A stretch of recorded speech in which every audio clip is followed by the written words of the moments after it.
What happens when one of Hollywood's most respected actors sits down for what should be a simple interview and ends up walking off, set in the middle of a live broadcast?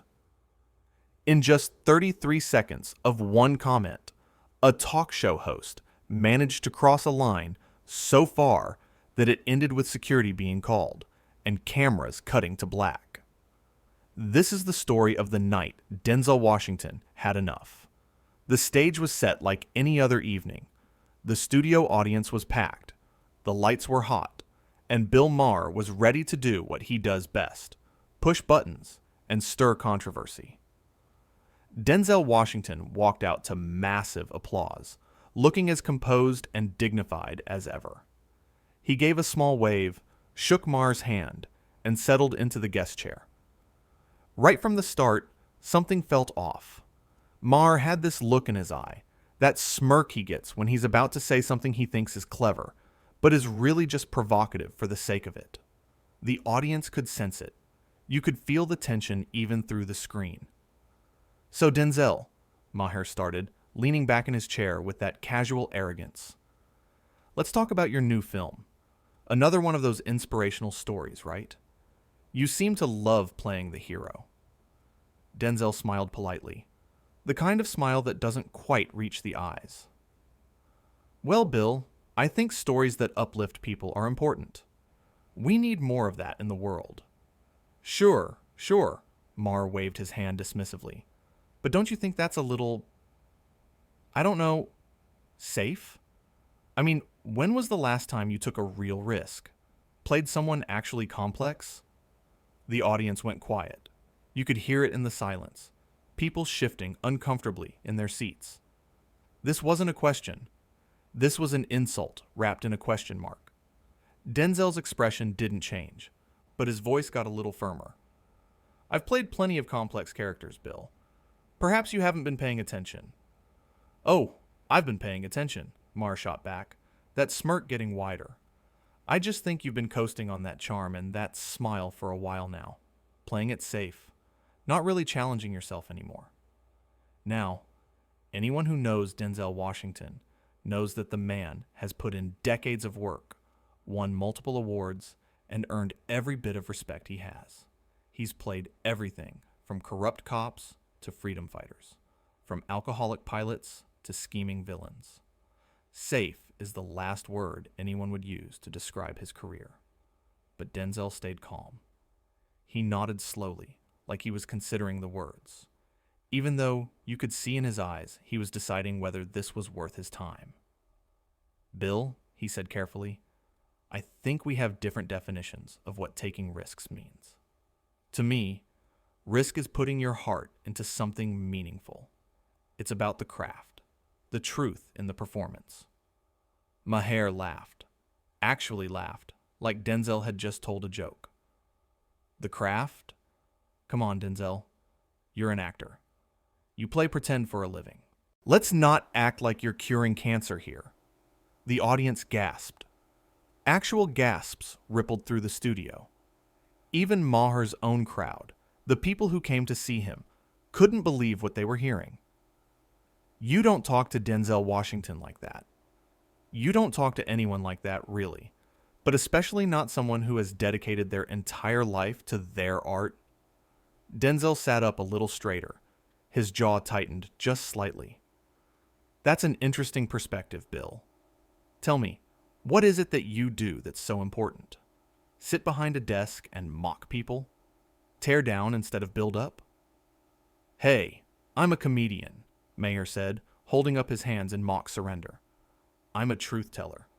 Someone's got to say what everyone's thinking." "No," Denzel corrected him, his voice steady but hard. "You say what you're thinking and assume everyone agrees with you. There's a difference." The audience started clapping. Not the polite golf clap you hear on talk shows, but real applause. They were on Denzel's side, and Maher knew it. You could see it in his face, that flicker of annoyance that he was losing control of his own show. All right, Maher said, trying to get the audience to settle down. "Let's talk about something else. Your faith. You're pretty religious, right? Believe in God and all that?" Denzel nodded. I do. Doesn't that seem a little outdated to you? Maher leaned forward, going into what he clearly thought was intellectual mode. I mean, we're in the 21st century. Science has explained so much.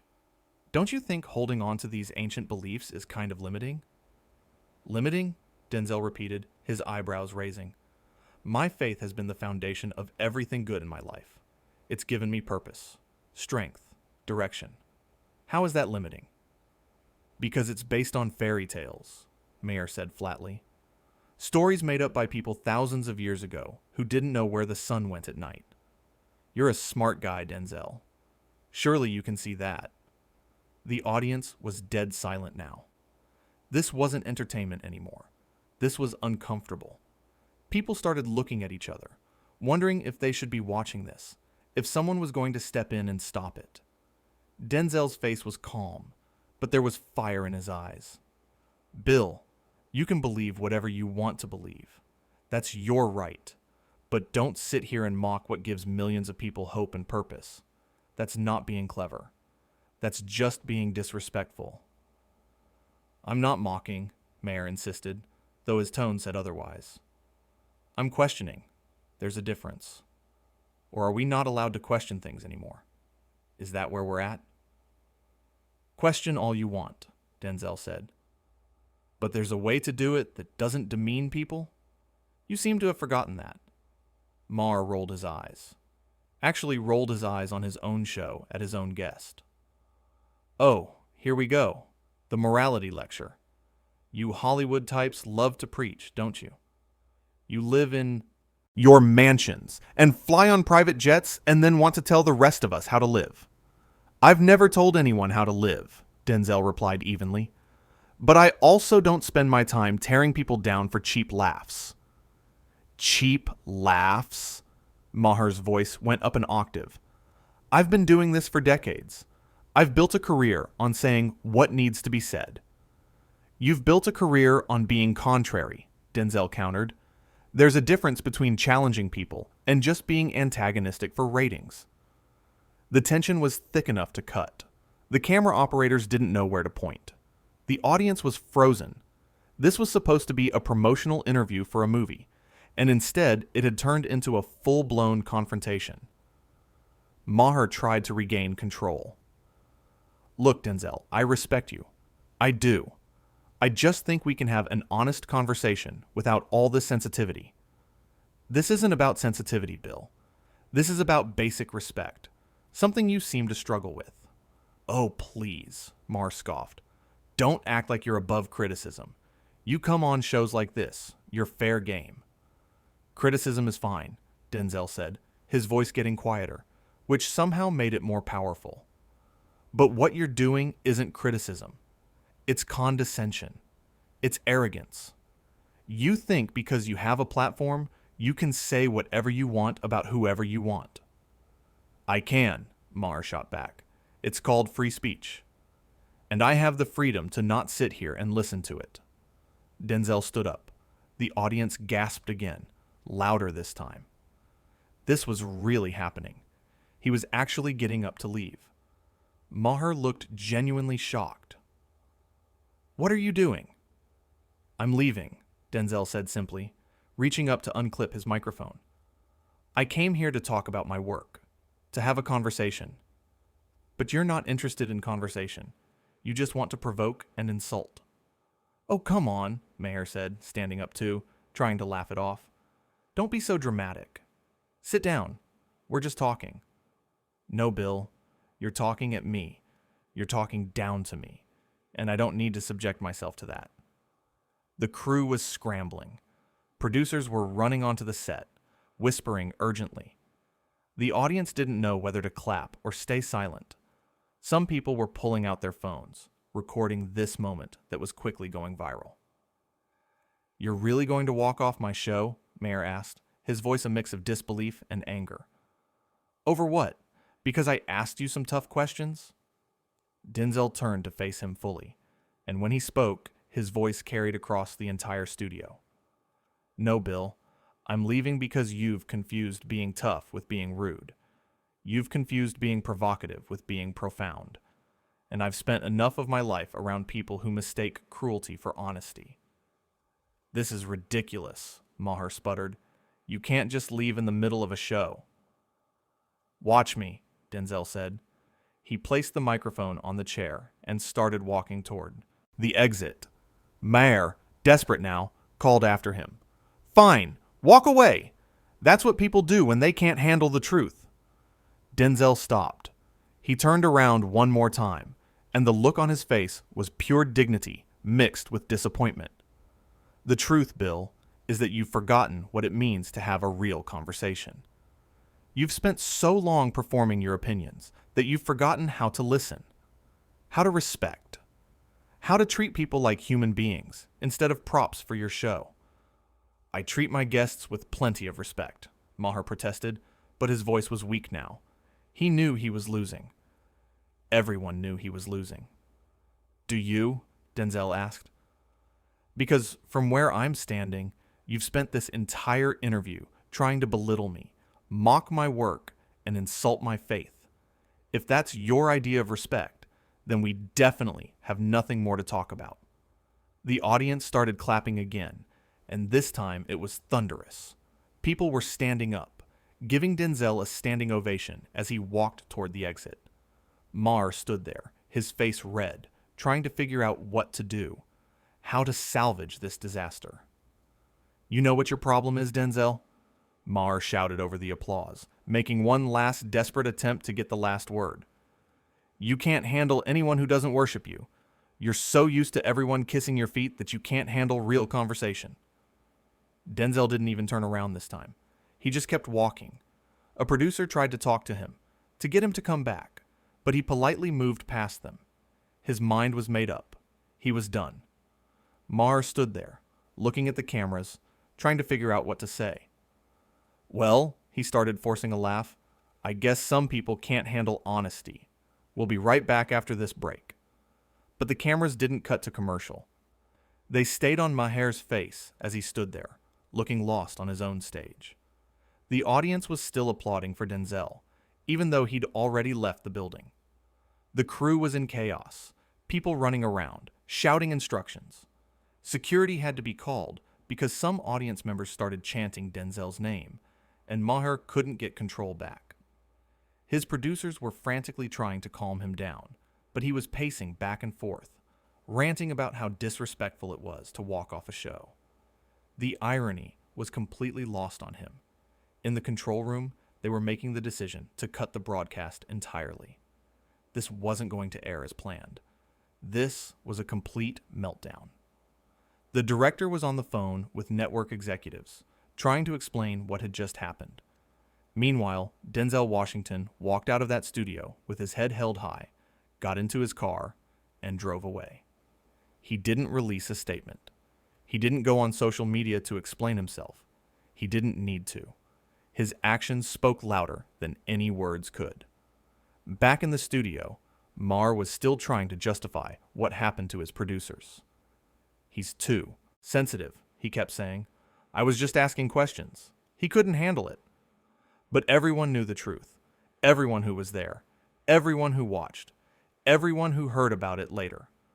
Bill Maher had disrespected the wrong person, and Denzel Washington had shown him exactly what happens when you mistake someone's kindness for weakness, their politeness for permission to be cruel.